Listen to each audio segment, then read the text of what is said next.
Kali ini saya akan bicara tentang yang namanya menang atas godaan.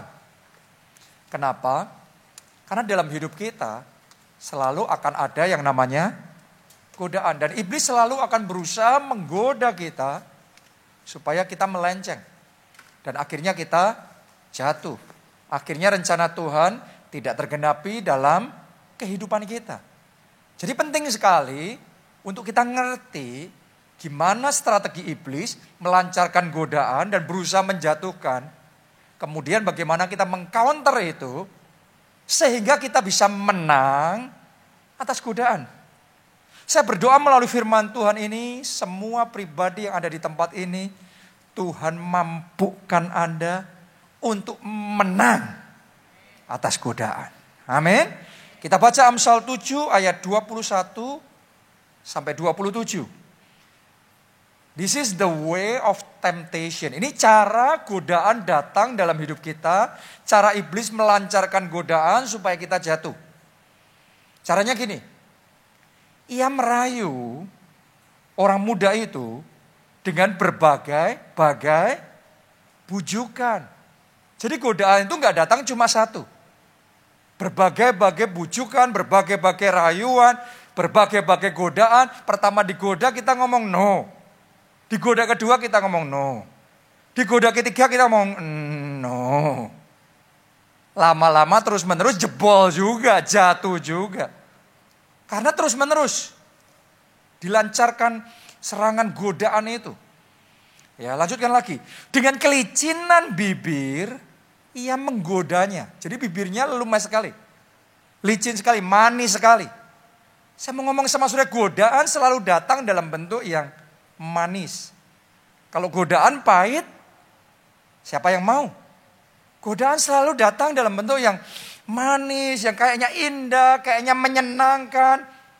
Tapi di balik itu Anda akan dipatok, Anda akan dihabisi di situ. Itu godaan. Ayat 22, maka tiba-tiba orang muda itu mengikuti dia. Godaan itu tadi. Seperti apa? Lembu yang dibawa ke pejagalan. Coba saudara bayangkan sebentar. Pernah nggak Anda melihat lembu dibawa ke pejagalan? Kadang-kadang lembu itu bisa tahu kayak dia punya kerasa bakal disembelih. Bahkan bisa nangis. Tapi kayak nggak berdaya ya sudah dibawa ke pejagalan gitu. Orang kalau sudah terpikat hatinya, sudah tergoda, ngerti dia selingkuh, rumah tangganya bisa rusak. Kayak lembu yang dibawa ke pejagalan terus jalan. Kenapa? Hatinya sudah terpikat, tergoda. Jadi hati-hati terhadap yang namanya bujuk rayu godaan. Karena kalau sampai hati kita kena terpikat, Alkitab ngomong kayak lembu yang dibawa ke pejagalan. Dan seperti orang bodoh yang terbelenggu untuk dihukum. Sampai anak panah menembus hatinya. Seperti burung dengan cepat menuju perangkap. Dengan tidak sadar bahwa hidupnya terancam. Ayat 24. Oleh sebab itu, hai anak-anak, ini nasihat buat kita semua, anak-anak Tuhan. Dengarkanlah aku, perhatikanlah perkataan mulutku. Janganlah hatimu membelok ke jalan-jalan perempuan itu. Dan janganlah menyesatkan dirimu di jalan-jalannya. Godaan itu akan membuat kita selalu berusaha untuk dibelokin. Tadinya jalan kita lurus. Kita sama pasangan kita, sama suami, sama istri kita. Dalam pernikahannya lurus. Tapi iblis akan berusaha selalu menggoda supaya belok. Akhirnya ada orang ketiga di dalam pernikahan. Jadi Anda hati-hati terhadap semua godaan yang berusaha membelokkan Anda dari firman, membelokkan Anda dari rencana Tuhan, membelokkan Anda dari visi yang Tuhan sudah berikan. Iblis akan berusaha membuat kita melenceng, menyimpang dengan berbagai macam godaan itu. Dan kalau sampai kita tergoda, terpikat, akhirnya jatuh dalam godaan, ada konsekuensinya. Ayat 26 dan 27. Karena banyaklah orang yang gugur ditewaskannya. Anda harus ngerti, godaan itu akan menewaskan, menggugurkan.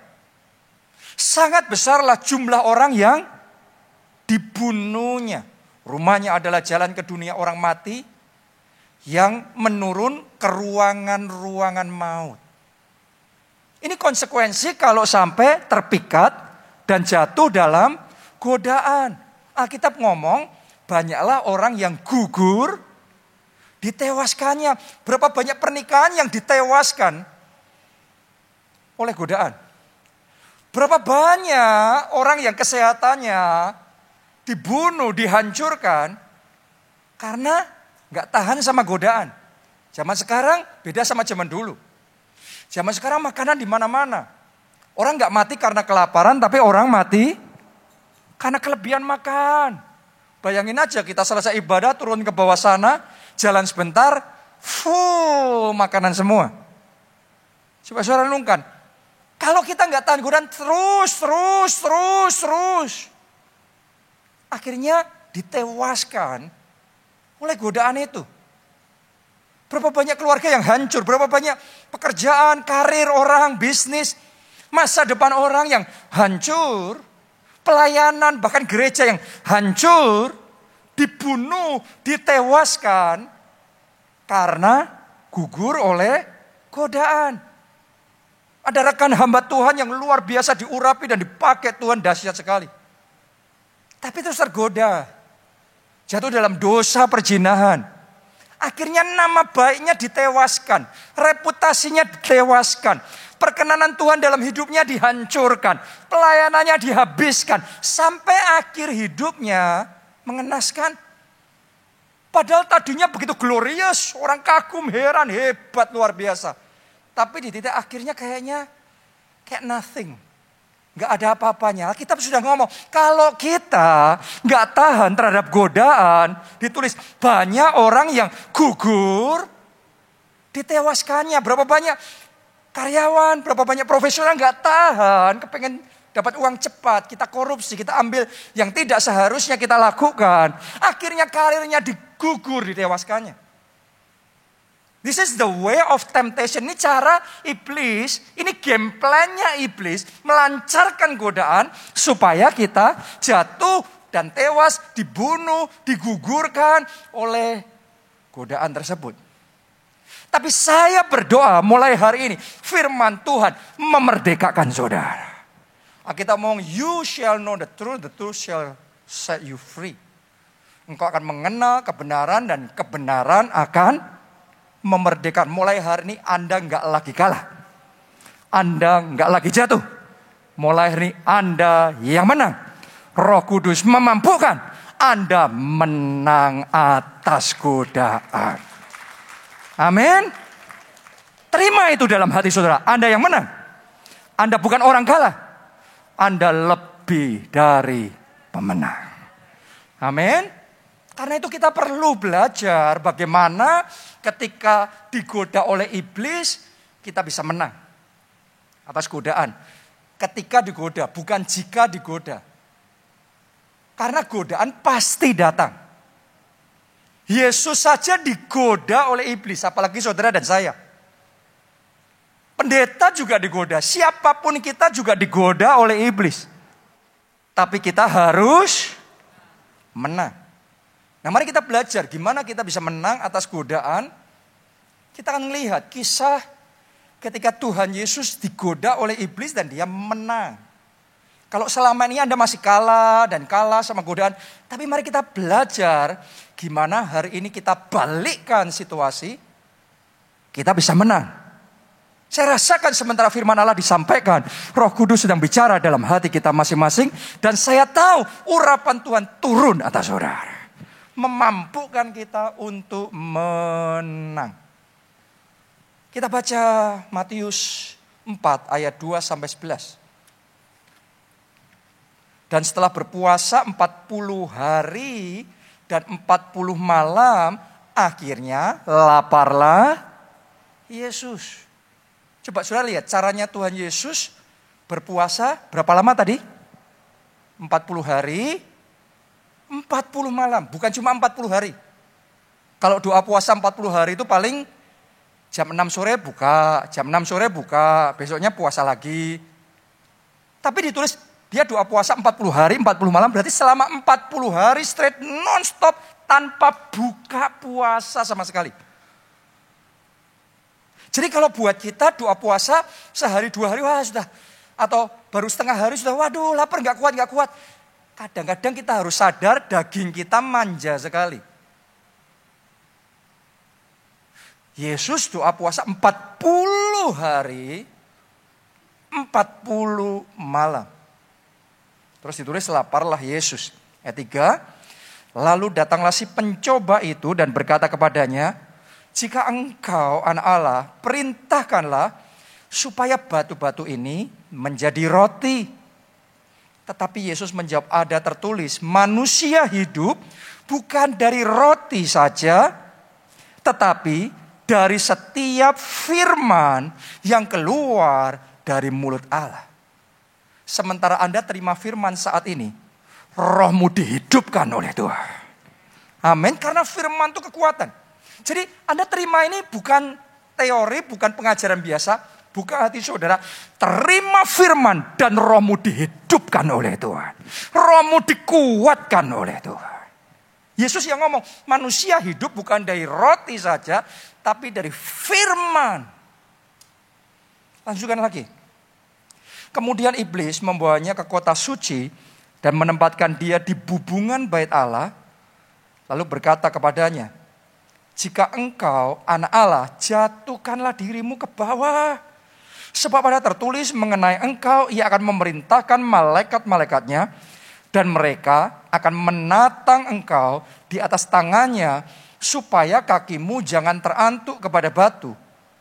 Yesus berkata kepadanya, ada pula tertulis, janganlah engkau mencobai Tuhan Allahmu. Ayat 8.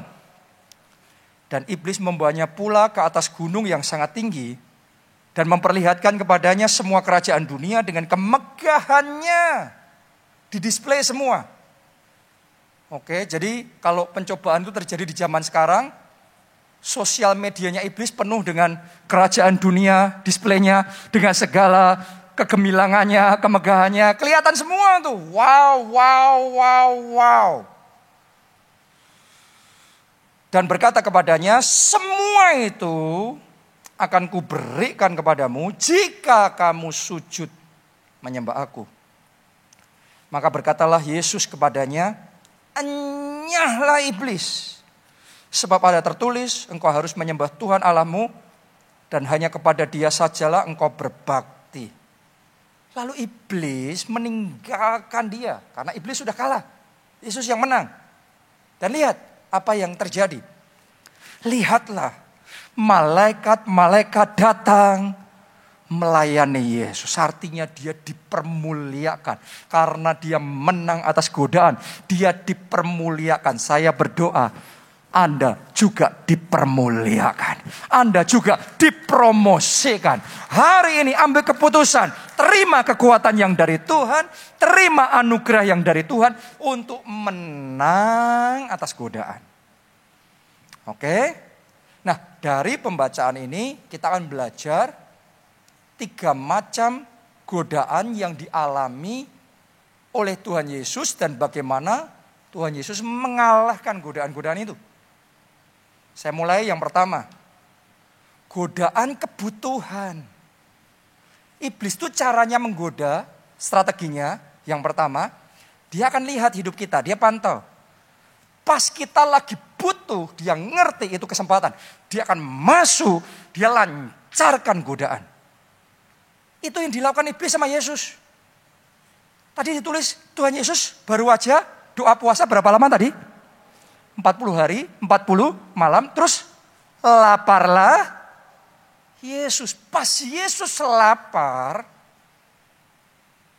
iblis lancarkan godaannya.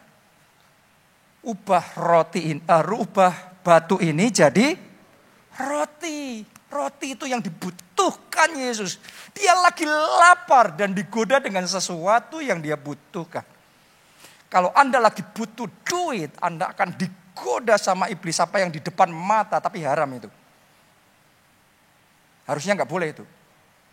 Kalau saudara sedang bermasalah dengan pernikahan, bermasalah dengan suami, dengan istri saudara, caranya iblis munculin godaan wanita lain, pria lain. Kalau kita sama pasangan kita baik-baik aja, godaan kayak gitu muncul, nggak ngefek. Tapi ketika lagi masalah, stres, bertengkar sama pasangan kita, kosong hati kita, kita butuh nih. Muncullah godaan, disodori di depan mata. Pertanyaannya, kalau kita ngalami seperti itu, apa yang akan kita lakukan? Luar biasanya, Yesus bisa menolak godaan tersebut. Yesus bisa menang atas godaan itu. Tapi sebaliknya, Esau digodai dengan godaan yang persis sama. Dan dia gagal, dia jatuh. Masih ingat gak, suatu hari Esau jalan-jalan, lapar perutnya. Lagi lapar, tiba-tiba dia mencium bau harum banget. Sup kacang merah. Ternyata adiknya baru masak sup kacang merah. Namanya orang lapar, mencium bau makanan, apa yang terjadi? Yang timbul appetite-nya makan muncul, nafsu makannya muncul. Dia datang sama adiknya dan dia ngomong, kasih dong kacang merah itu, aku mau, lapar nih. Yakub ngomong, enak aja aku yang susah buat, kamu tinggal makan. Ayo tukeran sama hak kesulungan. Mungkin Yakub ngomong tuh bercanda. Karena mungkin Yakub berpikir gak bakal maulah hak kesulungan. Tapi herannya Esau, namanya orang lagi lapar, kadang-kadang kalap. Orang kalau lagi butuh, kadang-kadang gak bisa mikir dengan benar. Dan melakukan yang disesali. Dia setuju nukarin hak kesulungannya dengan semangkuk sup kacang merah. Anda yang dengar kayak gini aja mungkin, apa sih hak kesulungan? Anda harus tahu hak kesulungan itu hak. Dia jadi anak sulung dan dia akan mendapat double porsi lebih dari saudara-saudaranya yang lain. Dan saudara harus ngerti, Yakub dan Esau anaknya siapa? Ishak. Cucunya siapa? Abraham. Mereka ini keluarga konglomerat topnya dunia levelnya pada waktu itu. Sekarang hak kesulungannya ditukarkan hanya dengan apa? Semangkok sup kacang merah. Coba Anda renungkan. Semua harta kekayaan ini berbicara tentang materi saja. Ya, belum bicara tentang janji berkat Abraham, perkara-perkara roh. Ini yang materi saja ditukarkan. Ini kan geblek sekali saudaraku. Dengan semangkok sup kacang merah. Kenapa? Enggak bisa nahan nafsu. Makanya kalau kita tidak melatih diri kita, menahan nafsu kita, mengendalikan keinginan kita, maka kita jadi budak keinginan kita sendiri. Kepingin apa? Harus dapat. Kepingin apa? Ya sudah, mau kompromi, mau berbuat dosa, semua ditabrak. Kalau lagi kepingin.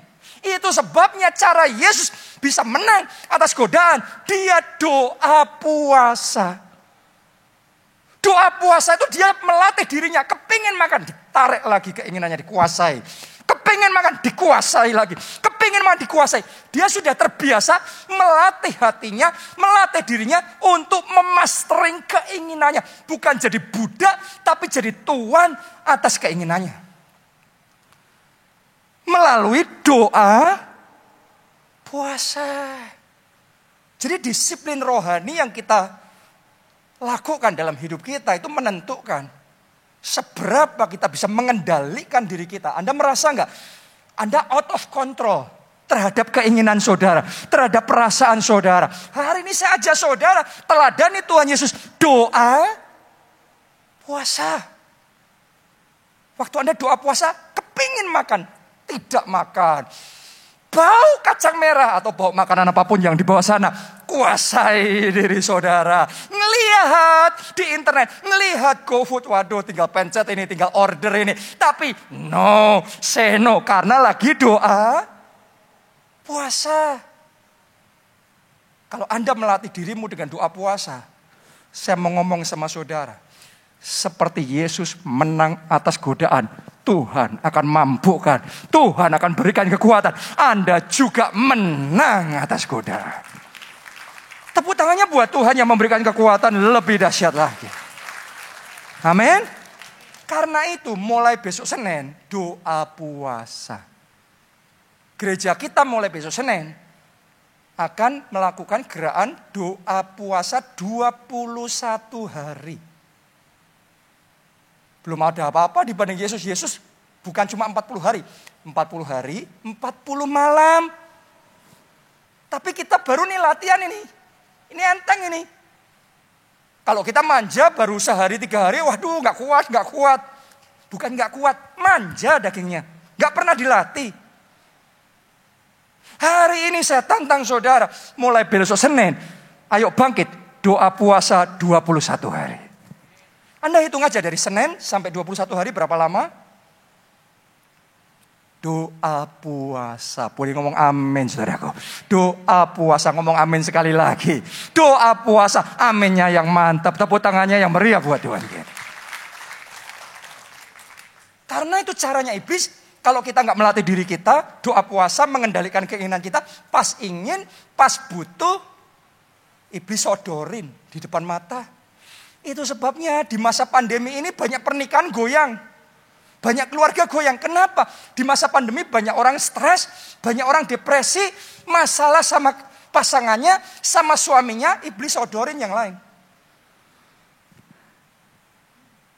Lagi sumpek sama istrinya, terus di kantor, rekan kerja ngobrol enak. Untuk curhat, ajak omongan enak.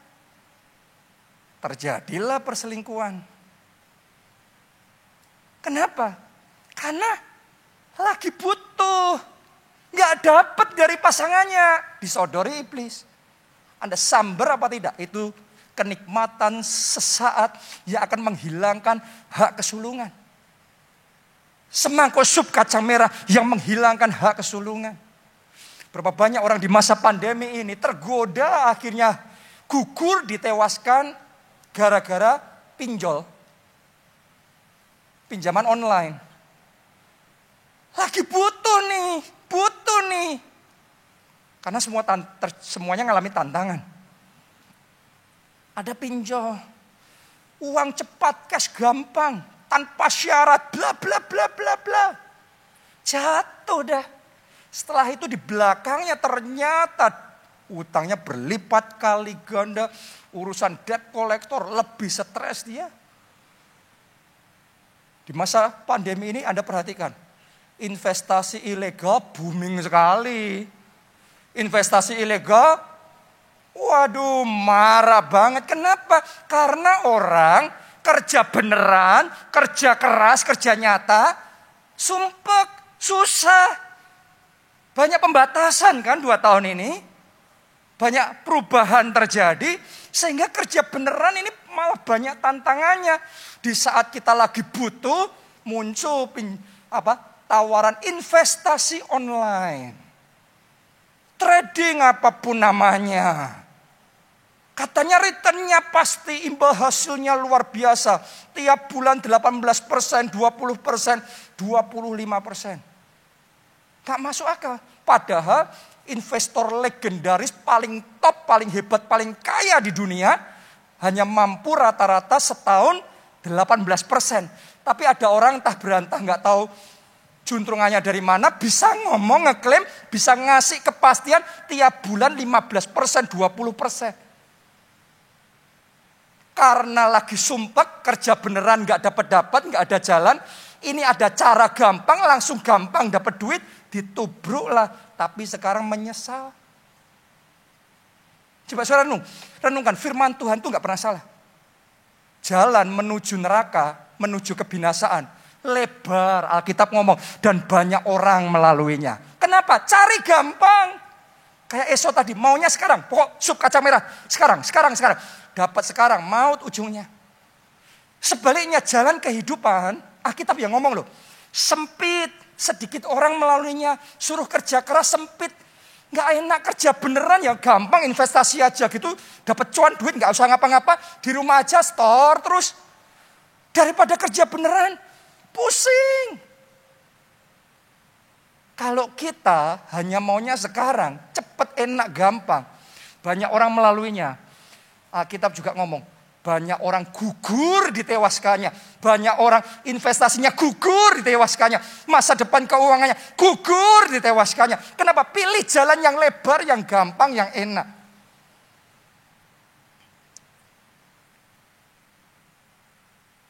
Mulai hari ini saya berdoa kita semua pilih jalan sama Yesus, pilih ngikuti firman Allah. Walaupun itu jalur yang sempit, Anda komit sama firman Tuhan. Anda akan melihat, carilah terlebih dahulu kerajaan Allah dan kebenarannya, semuanya ditambahkan kepadamu. Boleh katakan amin. Tepuk tangannya yang paling meriah buat Tuhan. Amin. Jadi sadari itu, pas selagi butuh, iblis nawarin godaan, begitu itu muncul, ingat firman Tuhan hari ini. Ini semangkuk sup kacang merah. Pilih ini atau pilih hak kesulungan? Pilih kenikmatan sesaat, cuan besar sesaat, atau pilih perkenanan Tuhan? Pilih mengikuti cara Tuhan. Saya berdoa ada anugerah Tuhan dalam hidup saudara untuk memilih yang terbaik. Boleh katakan amin, saudaraku. Itu yang pertama. Yang kedua, godaan yang dilancarkan iblis, godaan kesombongan. Iblis menggoda untuk menjatuhkan kita. Tapi godaan beda sama serangan. Kalau serangan dia akan berusaha hajar langsung Anda. Tapi godaan itu jalannya muter. Jadi untuk menjatuhkan kita diangkat dulu, diumbul-umbulin dulu, diangkat-angkat dulu. Wah, kita mabuk kepayang, kita lupa diri. Dibanting jatuh kita. Jadi tidak semua yang ngangkat-ngangkat kita yang wah, kita bangga, kita hebat. Tidak semuanya itu benar. Seringkali justru sebaliknya. Itu strategi iblis untuk menjatuhkan kita. Kenapa? Alkitab yang ngomong. Kesombongan awal apa? Kejatuhan. Orang kalau ngangkat-ngangkat diri, hati-hati. Sudah bisa melihat orang-orang yang ngangkat-ngangkat diri, wah pamer-pamer, flexing-flexing. Di sosial media, wah bangga. Kalau disebut crazy rich. Anda jangan ikut-ikutan ya. Ada bedanya crazy rich sama truly rich. Kalau yang Anda ikutin crazy rich, rich-nya nggak dapat, yang kena crazy-nya aja. Yang jadi crazy-nya aja. Gila beneran. Buat apa kita ngangkat-ngangkat diri? Wah, punya ini, punya itu. Orang-orang kalau bener-bener kaya itu nggak teriak-teriak. Dia punya ini, punya itu. Apa yang perlu dibuktiin? Yang sudah punya kok. Jadi kita harus hati-hati. Jangan saudara ngelihat kalau orang, wah mobilnya Mercedes-Benz, pasti orang kaya. Belum tentu. Kalau rumahnya besar pasti orang kaya. Belum tentu. Kalau punya hotel pasti orang kaya. Belum tentu. Kalau punya mall pasti orang kaya. Belum tentu. Ada orang-orang yang punya semuanya itu, tapi lebih kaya Anda daripada mereka. Gak usah iri sama yang lain. Gak usah iri sama yang ngangkat-ngangkat diri sendiri. Alkitab ngomong, rendahkanlah dirimu di bawah tangan Tuhan yang kuat. Maka ia akan meninggikan engkau pada waktunya. Saya merasakan ada orang-orang di tempat ini meresponi firman Tuhan. Anda memilih merendahkan diri dalam hidupmu. Tuhan yang mengangkat saudara. Amin. Orang itu kenapa mengangkat diri? Kepengennya di atas. Tahu nggak saudara? Tuhan nggak keberatan kita di atas. Tapi Tuhan ngomong, kamu jangan ngangkat-ngangkat diri. Kita mau yang ngangkat-ngangkat diri ini dibanting, dijatuhin. Tapi yang merendahkan diri, itu yang diangkat sama Tuhan. Anda di atas karena diangkat Tuhan, itu indah. Amin. Haleluya. Karena Alkitab yang ngomong, berkat Tuhanlah yang menjadikan kaya.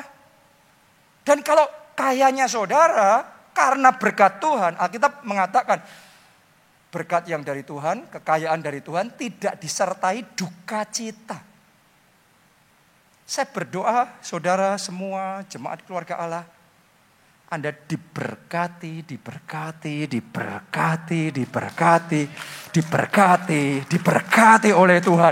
Dan berkat itu disertai sukacita. Sukacita, damai sejahtera, kebahagiaan melimpah dalam hidup saudara. Buat apa kita ngangkat-ngangkat diri, wah kak crazy rich. Akhirnya urusan hukum. Akhirnya dikejar-kejar pajak. Ya, akhirnya bermasalah. Orang kalau ngangkat-ngangkat diri, pasti nanti tinggal tunggu waktu. Kita siapapun gak bisa ngelawan firman Tuhan kok. Orang yang meninggikan diri akan direndahkan, kata firman Tuhan gitu. Siapapun kita. Tapi kita merendahkan diri di hadapan Tuhan, Tuhan yang angkat kita. Jadi hari ini ambil keputusan merendahkan diri di hadapan Tuhan, mengandalkan Tuhan dalam hidup saudara. Ambil keputusan mendekat sama Tuhan, jadikan dia sumber pengharapan dalam hidup saudara, maka ia akan mengangkat hidupmu. Katakan amin. Kita kasih tepuk tangannya pula yang paling meriah buat Tuhan dia. Yang ketiga, godaan yang biasa dilancarkan iblis adalah godaan keinginan akan harta kekayaan. Itu yang iblis lakukan kepada Tuhan Yesus. Masih ingat gak kisahnya tadi? Iblis ngomong sama Tuhan Yesus. Dicatat tadi dalam Alkitab. Iblis menunjukkan semua kerajaan dunia dan semua kemegahannya. Yang tadi itu, crazy rich itu. Ditunjukin, wah semua kerajaannya dan kemegahannya, bling-blingnya ditunjukin semua. Sosial medianya penuh itu semua. Tapi caranya iblis gini. Dia ngomong sama Tuhan Yesus, kamu mau? Kamu mau? Anda kan jadi tawarin kan? Kalau kamu mau, syaratnya tinggalin Allahmu, nyembahnya ke aku. Coba Anda renungkan, berapa banyak orang yang termakan. Berapa banyak artis ninggalin Yesus hanya demi ngatrol popularitas. Pengusaha ninggalin Yesus hanya supaya bisnisnya tidak dihambat, dapat akses lebih gampang. Ini kerajaan dunia, kemegahannya, ku kasih asal. Kan iblis ngomong, nyembah aku, berarti gak nyembah Allah, nyembah. Jadi suruh ninggalin Allah. Mau promosi, asal. Disuruh hubungan yang gak benar. Selalu akan ada tawaran-tawaran yang seperti itu. Mau cepat naik, oke. Tapi disuruh ngelakuin ini, ngelakuin itu yang gak benar. Yang tidak dikenan oleh Tuhan. Dan yang seperti ini akan jadi satu tantangan. Kita pilih yang mana? Kita pilih perkenanan Tuhan atau kita pilih kerajaan dunia dan semua kemegahannya itu. Bling-blingnya yang wah. Membuat orang melihat itu wah, kelepak. Kita pilih yang mana? Coba sudah lihat Daud. Dalam hal ini Daud luar biasa. Dia itu sudah dinubuati bahwa dia akan menggantikan Saul jadi raja atas seluruh bangsa Israel. Daud itu bahkan oleh Nabi Samuel sudah dikocorin minyak, diurapi untuk jadi raja. Wow, amazing sekali. Tapi dalam perjalanan hidupnya, suatu saat muncul kesempatan untuk cepat jadi raja. Waktu itu rajanya yaitu Raja Saul yang juga mertuanya sendiri. Ngejar-ngejar Daud, mau bunuh Daud karena dianggap saingan nih. Ya. Lagi ngejar-ngejar Daud. Daud sembunyi di Gua Adulam. Raja Saul tanpa sadar dia masuk ke gua tersebut untuk buang air. Nggak ngerti, di gua itu ada Daud dan pasukannya. Raja Saul sendiri, pengawalnya semuanya di luar. Jadi orang-orangnya Daud ngomong begini, ini Tuhan. Lihat, ini Saul sendiri kita bunuh. Daud bunuh aja Saul ini. Kamu bunuh sekarang jadi raja sekarang. Kamu bunuh sekarang jadi pemimpin sekarang. Kamu bunuh sekarang. Kamu yang ambil kerajaan dunia dan semua kemegahannya. Kamu ambil sekarang. Coba Anda renungkan itu. Hebatnya Daud ini ketika kerajaan sudah di depan matanya. Seperti Yesus. Kerajaan dunia dan kemegahannya sudah ditawarkan di depan matanya. Yesus bisa ngomong tidak. Daud juga sama bisa ngomong tidak. Dia ngomong sama orang-orangnya. Aku tidak mau menyentuh orang yang diurapi Tuhan. Aku tidak mau membunuh orang yang diurapi Tuhan. Dengan kata lain, Daud ngomong, aku nggak mau jadi raja dengan caraku sendiri, dengan waktuku sendiri. Kalau aku jadi raja, harus cara Tuhan, harus Tuhan yang angkat, dan pada waktu Tuhan. Bayangin saudaraku, dia bunuh aja Saul waktu itu, dia langsung jadi raja kok. Tapi dia milih perkenanan Tuhan, dia milih cara Tuhan, dia milih waktu Tuhan. Gara-gara keputusannya itu, Daud batal langsung instan jadi raja. Bertahun-tahun dalam hidupnya, dia menderita karena masih dikejar-kejar Saul. Coba, berarti benar yang mana? Kalau dia bunuh Saul, langsung instan jadi raja. Dia ambil langsung, rebut kerajaannya. Atau lebih baik menderita, tapi itu perkenanan Tuhan, nunggu waktu Tuhan. Kadang-kadang ya, orang untuk dapat berkat hak kesulungan, harus nunggu waktu. Lebih gampang, apa? Semangkuk sup kacang merahnya sekarang. Betul apa tidak? Hati-hati, tidak selalu yang manis sekarang, itu berharga nantinya.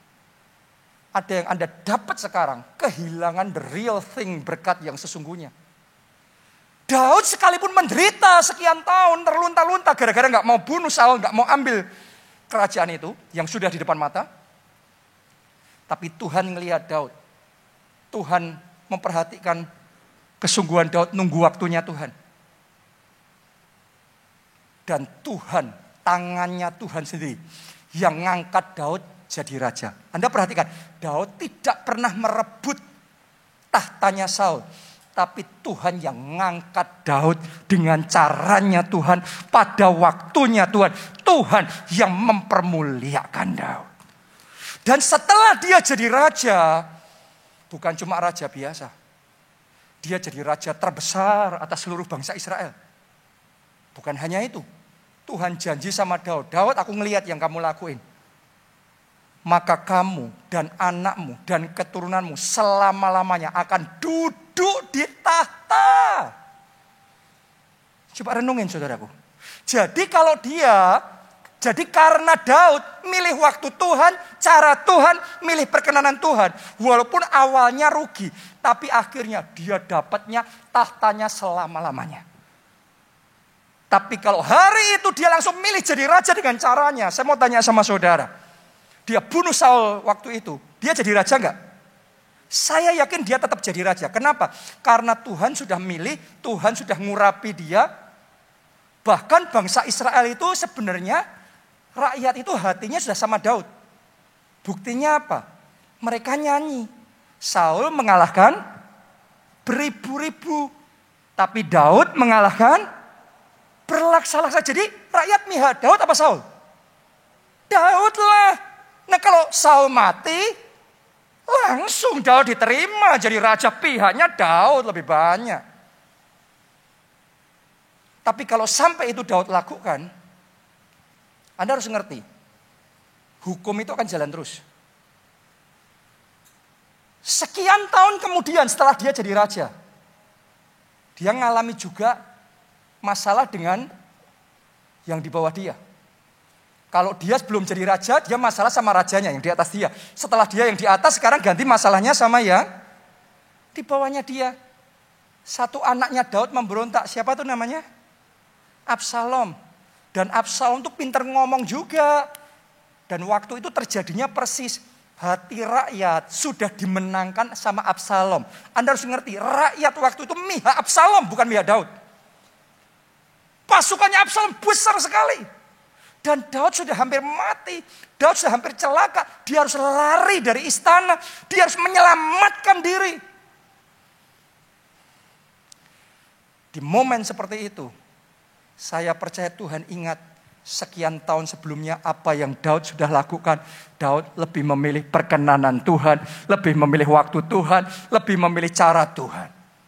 Itu sebabnya walaupun sudah kepepet, tapi Tuhan jagai Daud. Tuhan lindungi Daud. Tuhan selamatkan Daud. Akhirnya Absalom dikalahkan, Daud dipulihkan. Jadi raja yang kokoh tahtanya sampai selama-lamanya. Apa yang ditabur orang, itu juga yang dituai oleh orang. Kalau waktu itu Daud memilih ngambil paksa kerajaan dari Raja Saul, dari mertuanya. Mungkin ketika pemberontak Absalom terjadi, ceritanya kisah hidup Daud yang kita baca sekarang mungkin akan berbeda. Karena apa yang ditabur orang, itu yang dituai oleh orang. Jadi dalam hidup kita ini akan ada momen-momen kita ini disuruh milih nih. Milih enak sekarang, langsung dapat sekarang, atau milih kemuliaan yang akan datang. Daud sekian tahun menderita, tapi setelah itu kemuliaannya besar. Atau pilih kenikmatan sesaat, tapi kehilangan apa yang luar biasa yang Tuhan sudah sediakan. Ini godaan nih, godaan itu selalu akan mengiming-imingi kita dengan sesuatu yang indah. Nih lihat nih kerajaan dunia dan semua kemegahannya. Semua ku beri asal. Tapi kamu kehilangan kemuliaan yang lebih besar. Saya berdoa setiap pribadi di tempat ini yang Anda pilih dan yang Anda alami adalah kemuliaan yang lebih besar.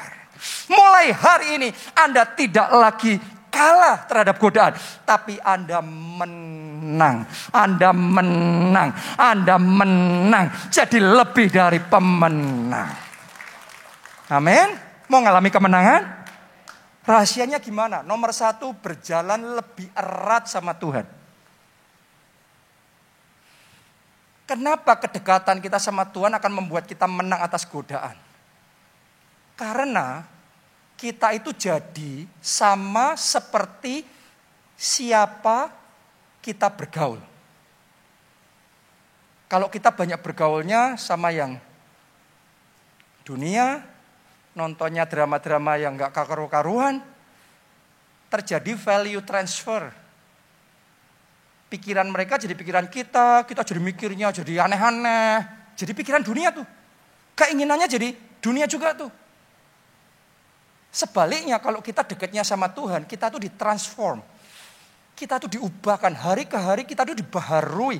Budi kita dibaharui, pikiran kita jadi mirip seperti pikiran Yesus. Hati kita jadi seperti hati Yesus. Keinginan kita jadi keinginan seperti keinginan Yesus. Saulus jadi Paulus mengalami itu. Makanya dia bisa ngomong, dulu hal yang sama ini aku anggap untung.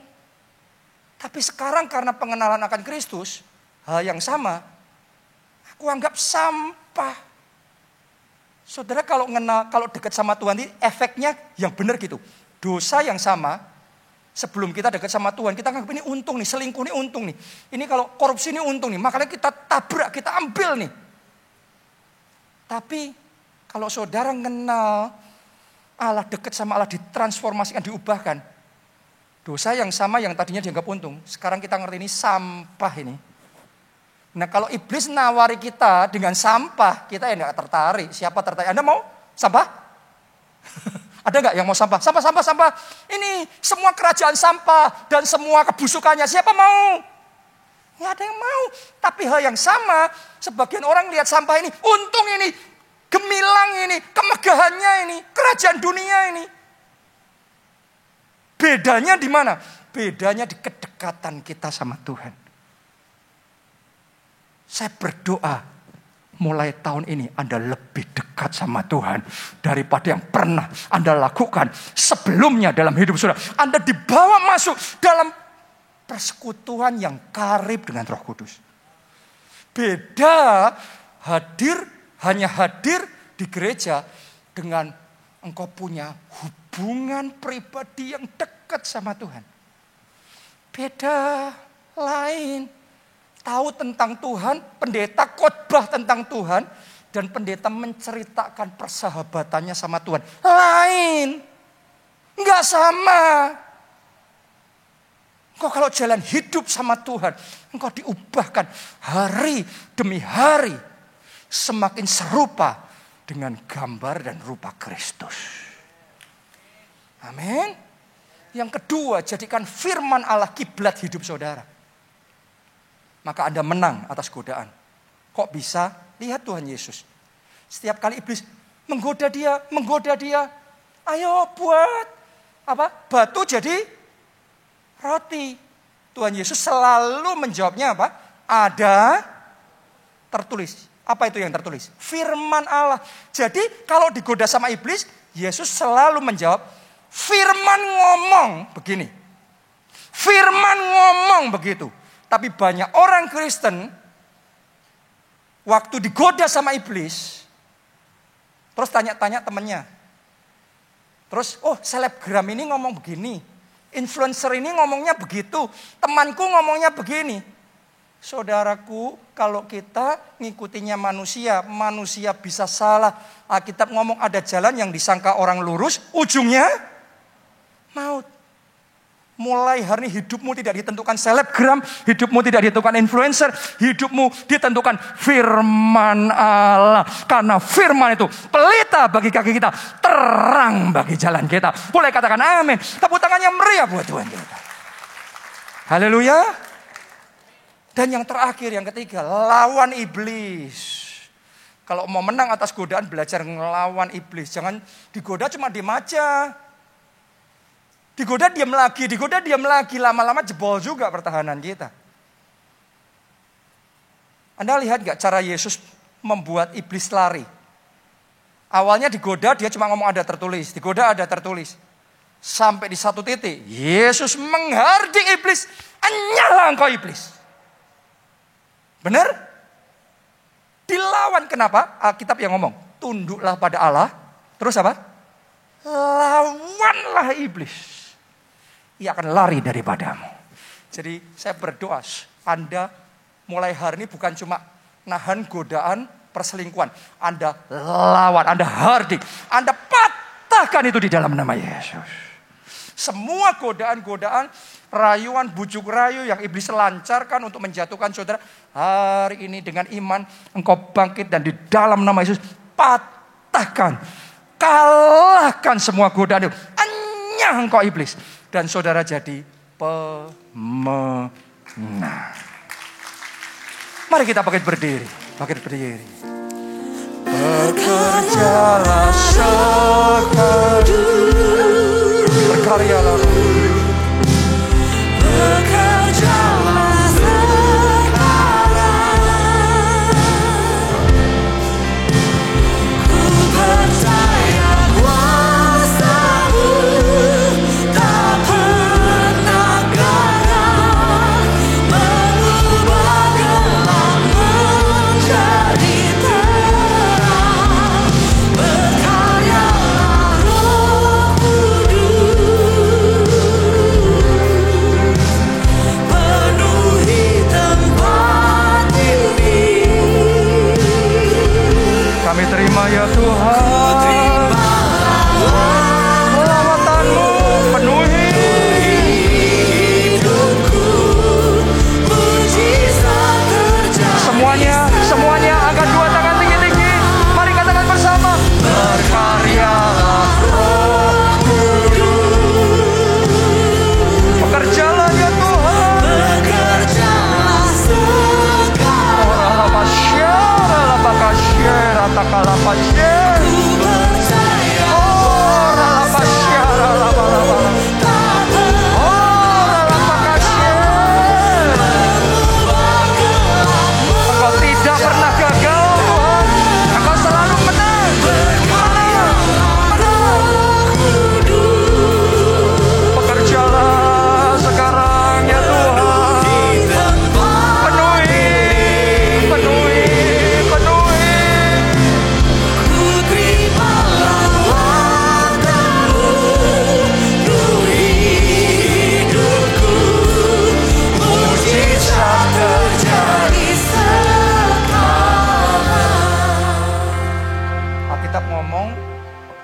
orang yang jatuh dalam godaan, ditulis begini, banyak yang gugur ditewaskan olehnya. Saya berdoa hidupmu tidak ditewaskan olehnya. Masa depanmu aman di dalam lindungan Tuhan. Keluargamu, pernikahanmu, kesehatanmu, pekerjaanmu, karirmu, keuanganmu, pelayananmu, kehidupan rohanimu kokoh di dalam Tuhan. Jangan izinkan iblis menewaskan semuanya itu. Caranya gimana? Kita butuh Yesus. Kenapa? Karena kita mau dia dicobai sama seperti kita, tapi dia tidak berbuat dosa. Dia menang atas semuanya itu. Kalau saudara mau menang, Anda butuh pertolongan dari pemenang sejati itu. Karena itu saya ajak saudara yang belum pernah terima Yesus sebagai Tuhan dan Juru Selamat. Mari buka hati kita. Angkat dua tangan saudara. Ikuti doa ini. Katakan, Tuhan Yesus, masuklah dalam hatiku. Jadi Tuhanku. Juru Selamatku. Beri kekuatan dalam hidupku. Untuk menang. Ampuni dosa-dosaku. Sucikan dan kuduskan aku. Selamatkan jiwaku. Mulai sekarang. Hidupku milik Tuhan Yesus. Terima kasih Tuhan. Amin. Yang kedua, saya mau ajak saudara datang sama Tuhan. Kalau selama firman ini disampaikan, Roh Kudus mulai bicara, ingatkan hal-hal yang mana kita selalu gagal, kita kalah, kita jatuh lagi dalam dosa yang sama, melakukan kesalahan yang sama terus-menerus. Hari ini, mari datang sama Tuhan dengan kerendahan hati. Minta ampun di hadapan Tuhan. Mari kita bertobat dan kita benar-benar minta ampun. Karena Tuhan melihat hati. Kalau ada kesungguhan dalam hati saudara, saya percaya pengampunannya diberikan. Anugerahnya diberikan. Anda yang mau, mari angkat dua tangan saudara. Dari hatimu katakan, Tuhan Yesus. Lebih kuat katakan, Tuhan Yesus. Aku mau bertobat. Aku sungguh-sungguh. Ampuni aku ya Tuhan. Mari masing-masing angkat suara, berurusan dengan Tuhan. Ampuni ya Tuhan. Ampuni semua dosa, semua kesalahan. Ampuni aku ya Tuhan. Sucikan, kuduskan.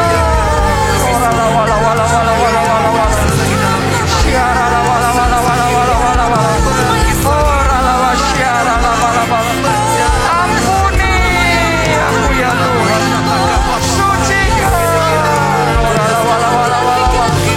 Ampuni ya Tuhan. Biar belas kasihan-Mu turun. Biar anugerah-Mu turun. Biar pengampunan-Mu turun atas kami. Ampuni aku ya Tuhan. Aku mau tinggalkan dosa, hidup dalam kebenaran.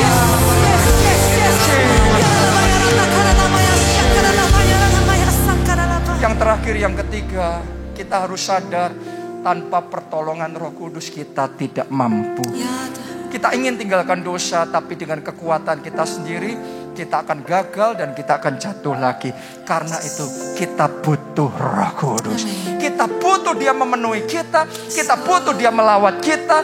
Kita butuh Dia mengurapi kita. Anda yang merasa butuh Roh Kudus, angkat dua tanganmu dan katakan, ya Roh Kudus, penuhi aku, urapi aku lebih lagi.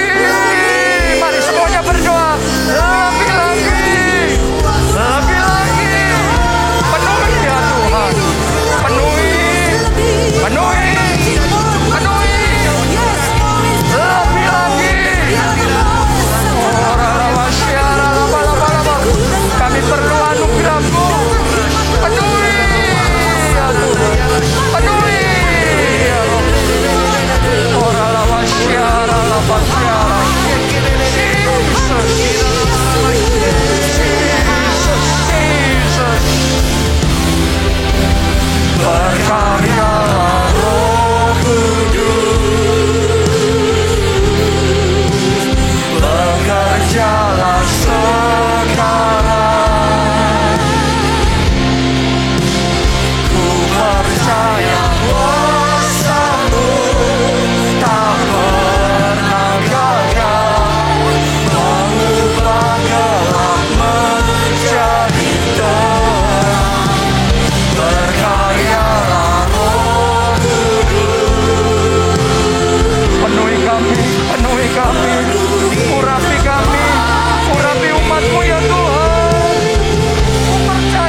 Anda diberkati hari ini. Haleluya. Mari kita kasih tepuk tangan yang paling meriah buat Tuhan kita. Saya ajak saudara semua mulai besok Senin doa puasa. Ayo belajar. Nanti semuanya jadi pemenang semua. Jangan mau terus kalah. Anda harus menang. Orang yang menang terima mahkota. Gak ada orang kalah terima mahkota. Orang menang terima mahkota. Jadi latih diri saudara. Karena pemenang itu bukan tanpa alasan. Dia melatih dirinya sedemikian rupa. Lihat. Paulus ngomong, aku bukan petinju sembarangan meninju. Aku bukan pelari yang sembarangan berlari. Aku melatih diriku. Makanya dia pemenang. Dia jadi juara. Jemaat di tempat ini, Anda pemenang. Amin. Anda ngikuti secara online, semuanya kita pemenang, bahkan lebih dari pemenang. Tepuk tangannya yang meriah buat Tuhan kita. Angkat dua tangan saudara dan terima blessing ini. Diberkatilah saudara oleh Tuhan. Amin. Diberkati keluarga saudara oleh Tuhan. Diberkati studi dan pekerjaan saudara oleh Tuhan. Diberkati kesehatan dan masa depan saudara oleh Tuhan. Dan diberkatilah pertumbuhan rohani serta pelayanan saudara oleh Tuhan. Dalam anugerah Allah Bapa, cinta kasih Yesus Kristus dan persekutuan dengan Roh Kudus sekarang sampai selama-lamanya. Mari bersama-sama kita katakan amin.